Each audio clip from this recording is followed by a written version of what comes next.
A jama'a salamu alaikum. Wato ɗazun nan ne aka kammala mitin na Alaska tsakanin shugaban ƙasar Rasha Vladimir Putin da shugaban ƙasar America Donald Trump a America a wannan yanki na Alaska, a inda tuni aka wato kammala wannan mitin ɗin.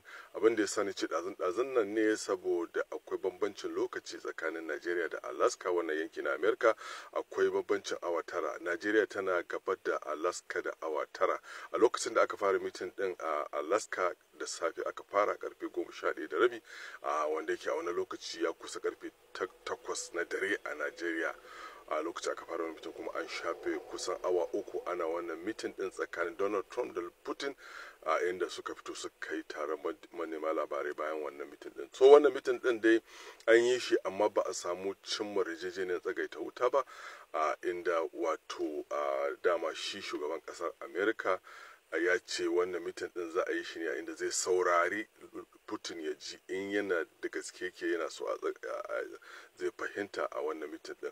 To ba a samu wannan wanda ke duniya ana tunanin za a cimma wannan yarjejeniyar tsagaita wuta, a inda wato ba a kamma cimma wannan yarjejeniyar tsagaita wuta ba, amma sun ce an tattauna an kuma cimma wasu yarjejeniyoyi akan wasu bangare, amma na tsagaita wutan ba a cin masa ba har sai an kuma wani zama wanda yake a da karshen wato taro na manema labarai, a inda shi Putin ya magana ya ce inda Donald Trump ya ce za su kuwa yana tunanin za su kuma haduwa nan da lokaci kaɗan, a inda shi Putin ya ce za a kuma haduwa, amma wani lokacin kuma a Moscow za a haɗu, tun da shi ma ya zo America, shi ma Donald Trump shi ma sai su haɗu a Moscow, inda shi Donald Trump ya ce okay zai duba ya gani, kuma akwai possibility din ce akwai yiwuwan zai je din kuma su tattauna, a inda ake tunanin a nan ne za a wato kammala duk wata yarjejeniya. Bayan an yi wannan mitin din na awa 3, bayan sun zo sun yi taron manema labarai, shi Putin shi ya fara magana a wajen taron manema labarai, a inda ya ɗauko tarihin Alaska, yake cewa da Alaska bangare ne na America da sauransu, a inda kuma ya ce wannan yakin da ba a yi shi ba tun farko, kamar yadda Donald Trump yake yawan faɗa, inda Donald Trump ne yake kan mulki ya san wannan yaki da Ukraine ba zai yi ba, saboda Donald Trump ba zai yadda ba, a inda ya ce kuma an yi samu yarjejeniya ta wasu bangarori akan wani yaki da Ukraine, amma ba a cimma na tsagaita wuta ba, wanda yana sa ran shi ma a cimma wannan yarjejeniyar tsagaita wuta din, a daina wannan kashe-kashe, wanda yake yana tunanin Donald Trump ya yi kokari wajen haɗa wannan mitin din, kuma da gaske yake dan a kawo wannan yaƙi da Ukraine, wanda yake shi ma haka yake so a kawo wannan yaƙi da Ukraine, wanda yana sa ran a mitin din su na gaba za a cimma wannan yarjejeniya idan aka bi ka'idoji da kuma wato condition din da za a gindaya, wanda yake kowane bangare suna da condition din sun aka samu daidaito a condition din Allah da za a samu, a inda shi ma Donald Trump shine ya jawabi bayan Putin ya yi jawabi, a inda ya ce to an yi mitin an gama, kuma duk da ba a samu tsagaita wuta ba, there is no deal until there is a deal, wato ma'ana kenan ba a samu tsagaita wuta ba, amma kuma an tattauna kuma an samu fahimtar juna, it was constructive. Sannan kuma ana tunanin mitin na gaba in Allah yadda za a samu wani yarjejeniya na tsagaita wuta tsakanin wannan kasashe guda biyu da suka shafe kusan shekara 3 suna yaƙi, a inda ya ce sun samu fahimtar juna sosai da shi da Putin. Putin mutum ne wanda yake yana da zurfin tunani da sauransu, a inda shi ma wannan jawabi din duk da ba su ba da dama wato 'yan jaridu sun masu tambayoyi ba, a inda aka kammala wannan mitin din, a inda shi Donald Trump yake cewa to yana hoping very soon za su haɗu, dan da lokaci kaɗan za su kuma haɗu, a inda shi Putin ya ce za su haɗu, amma wannan lokaci a Moscow za su haɗu. To wannan an daɗe ana tunanin me zai biyo baya wannan mitin din, kuma me za a tattauna a wannan mitin din, me za a cimma a wannan mitin din. To ga dai abin da ya faru kenan, ba a cimma tsagaita wuta ba, amma an cimma wasu abubuwa kuma an samu fahimtar juna. To ba da bayan wannan mitin din, kar ku manta shi wato akwai kuma tattaunawa da aka yi ta bayan fage akan tattalin arzikin kasashe guda biyu nan. Na ga muku dai inda suke suna tunanin tattalin arzikin su ne kasashe biyun nan da kuma sauran manyan kasashe, tattalin arzikin su first an tattauna sosai ta bayan fage, an tattauna ta bangaren karfin soja, an tattauna ta bangaren economy, ta bangaren wato kar ku manta Alaska wuri ne mai dimbin arziki, inda ita ta siya a hannun Rasha. A lokacin Rasha bata san Alaska akwai ɗimbin arziki ba, akwai rare earth minerals a Alaska, a inda wato an yi wannan tattaunawa. Kar ku manta duk inda ka ga Putin ya tafi da Kirill Dmitry, shine shugaban investment and economic cooperation na Rasha. Kirill Dmitry, Rasha ta tafi da tawaga da yawa, ita ma shi ma haka Putin. A tawagan Rasha akwai Kirill Dmitry, shine shugaban investment and economic cooperation na ƙasar America. Wato gaba ɗaya tattalin arzikin Rasha a ƙasar a hannun Kirill Dmitry yake. Ya tafi da Sergei Lavrov, duk inda zai tafi yana tafiya da wani Sergei Lavrov. Sun daɗe da shi tun da ya hau kan mulki suke tare da Sergei Lavrov, shine wato ministan wato ƙasan wajen shi Putin. Sun daɗe sun kai shekara 25 suna tare a matsayin shi na shugaban ƙasar Rasha. Sergei Lavrov, akwai su Andrei Belosov, shine ministan tsaro na ƙasar Rasha. Andrei Belosov ya tafi da shi. Akwai Ushakov, akwai Yuri Ushakov. Yuri Ushakov babban wakili ne ga Donald Trump, babba ne sosai. Duk inda za a tafi ana tafiya da Yuri Ushakov. Shine mai bawa wato Putin shawara na musamman, kamar yadda shi ma Donald Trump yake tare da Steve Mishkov, shi ma haka yake tare da Yuri Ushakov. Shi kuma Donald Trump ya taho da Steve Mishkov, din da zai tafi shi ma da shi yake tafiya, da shi ake rijejeniya abubuwa na tattalin arziki da abubuwan rijejeniya da sauransu. An taho da shi John Ratcliffe, shine wato shugaban CIA na America.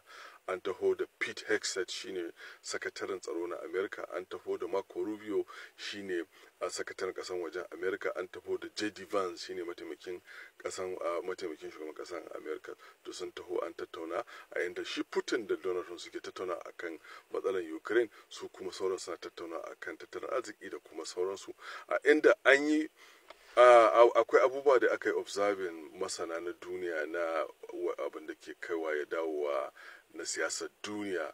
Wato na gaya muku wannan kasashe, manyan kasashen nan a kullum wato suna da wata alaka ta ƙarƙashin ƙasa, akwai ta a bayyane, akwai kuma ta ƙarƙashin ƙasa, a inda wato na farko ma wato yin mitin ɗin ma a Alaska, inda shi Donald Trump ya gayyaci Putin ya zo su yi mitin ɗin a Alaska a ƙasar America, inda Putin ya da an so a yi a wurare daban-daban amma bai yiwu ba aka yi Alaska. So abinda ya ɗau hankali da aka sa wa Putin wato jan carpet, red carpet, ma'ana ana girmama ka ne, ke ana karamta ka, a yanda shi ma Putin ɗin ya faɗa ya ce ya ji daɗin wannan karamci da aka mai da sauransu. Wato an sa shi ya hau kan jan carpet a inda aka karɓe shi, a inda Donald Trump ya zo ya karɓe shi, tun kan ya zo ya same shi yana tafi, ya zo suka sha hannu, suka jinjina wa juna, suka yi wa juna dariya, suka yi murmushi, suka kama tafiya akan wani red carpet ɗin, suna magana, suna abin nan. A kar ku manta bayan sun zo za su tafi inda za su mitin ɗin, akwai motar da shi Putin aka zo mai da shi wanda ake cewa Ares. Akwai kuma motar da Donald Trump ya taho da shi, wato the Beast. Shine wanda lokacin da za su tafi wajen mitin din, sai Donald Trump ya ce ya shigo mana su tafi tare a cikin Beast ne, a inda shi Putin ya shiga suka tafi.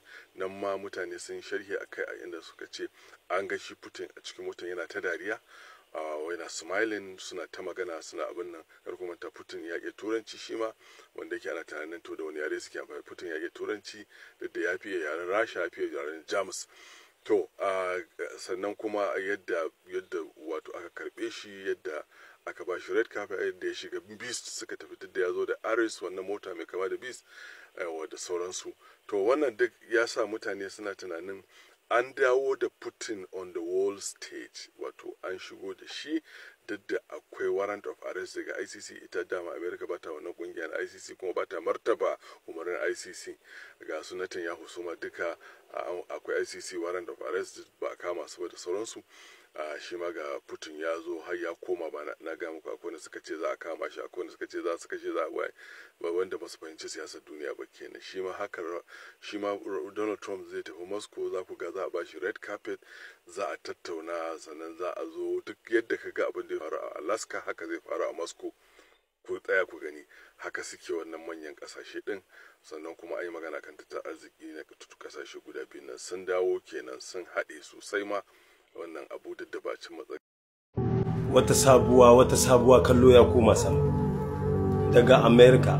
Jiya fa shafukan sada zumunta malam an caza kai, wai za a tattaunawa tsakanin Putin da shi da Trump akan kawo karshen yakin Ukraine da Russia.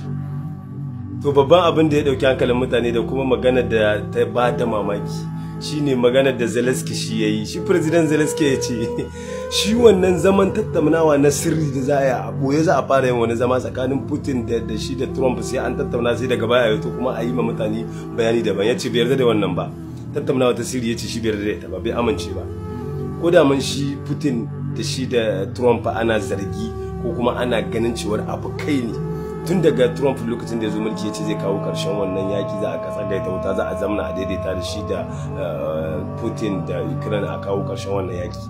Shi fa Trump yana goyon bayan shi Putin, ya yarda duk inda Putin ya amshi da inda Putin ya kama, ya ce shi ba zai bada ba dama abin da ya kawo yakin yake karewa kici yake canyewa. Shi Putin ya ce duk inda ya amshi to ya zama nashi, ba magana ya maida ma Ukraine shi, ya zama mallakin shi. Shi Trump shi kuma yana goyon bayan wannan, wai ya yarda shi a yi haka nan kindan a kawo karshen yakin, ya yarda ya rike duk inda ma ya amsa ya yarda, dan sauran abin da ya saura a bar mu Ukraine jiyar uban nan kai. Shi Zelensky ce bai yarda da wannan magana ba. To lokacin da shi Trump ya kira Zelensky a can wata Hausa ya mai bayanin cewa ya kamata dole ne ya sa hannu, ma umarni yake bayarwa, dole ne ya sa hannu a kawo karshen wannan yaki, dan yakin ba zai iya ba, ya fi karfin shi. Da Zelensky ya ware gardama sai nuna mai cewa in ba don su ba da suka kama mai da cikin kwana uku ma da yanzu yakin ya kare, da yanzu an shi kasar shi ma. Yana son yi musu gardama, kuma bayan cewar sun ce bashi ne suka bayar, taimakon da suka bayar sai ya biya su. To yanzu wannan tattaunawa da aka yi ita ce duniya duka ta bada mamaki, yanda Putin shi ya yarda ya je America, ya je America aka je aka tattauna akan wannan abu.